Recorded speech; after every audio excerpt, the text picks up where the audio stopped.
3, 2, 1. Alam ninyo ba guys na ang construction industry ay isa sa mga pinakamapanganib na industriya sa buong mundo? Dahil dito, ang kaligtasan ng manggagawa ay dapat na pinakamahalaga para sa bawat kumpanya ng construction.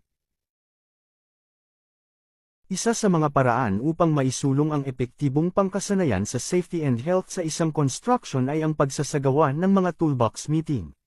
Ito ay nagbibigay ng kamalayan patungkol sa mga panganib, pangkalusugan at kaligtasan ng lugar at mga paraan upang mabawasan o hindi naman kaya ay alisin ang mga panganib na pwede nilang ikasawi. Ang toolbox meeting ay pinangungunahan ng supervisor na nagbibigay ng kanilang trabaho ngayong araw, kasama pa ang ibang mga tao kagaya ng safety officer na nagbibigay paalala patungkol sa mga panganib at paano maiiwasan ito sa kanilang pinagtrabahuhan. Ang isang epektibong toolbox meeting ay dapat maikli, nakakangganyo, at informal. Itinataguyod din ito sa lahat ng manggagawa ang pagbabahagi ng dagdag kaalaman at kamalayan sa pangkalusugan at pangkaligtasan sa lugar ng trabaho. Ilan sa mga paksang binabahagi or pinag-uusapan sa toolbox meeting ay ang pangkalahatang pagbibigay kaalaman sa kaligtasan, mga panganib sa lugar ng trabaho, pangkaligtasan sa kuryente, mga madudulas, paggagawa sa mga matataas na lugar, pagkahulog, at tamang paggamit ng personal protective equipment o PPE.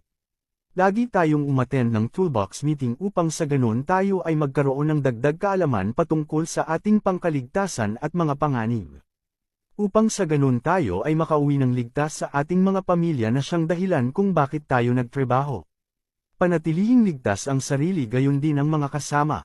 Safety first. Maraming salamat mga kasama sa patuloy na pagsuporta ninyo sa Found page at YouTube channel ng Ekwento Mo.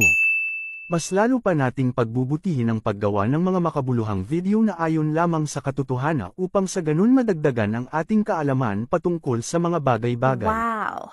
Hanggang sa muli.